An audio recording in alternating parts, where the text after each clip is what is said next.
Vallabhaneni Vamsi arrest కేసులో మరో కీలక పరిణామం జరిగింది. ఫిర్యాదు చేసిన సత్యవర్ధన్ ను విజయవాడకు తీసుకువచ్చారు.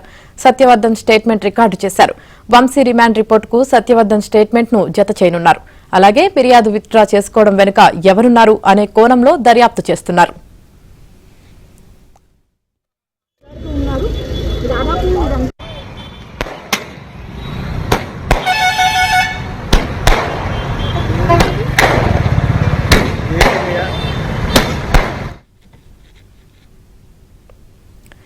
ఇక వల్లభనేని వంశీ అరెస్టుతో గన్నవరంలో తెలుగు తమ్ముళ్లు సంబరాలు చేసుకున్నారు. గాంధీ బొమ్మ సెంటర్లో టపాసులు పేల్చుతూ సంబరాలు జరుపుకున్నారు.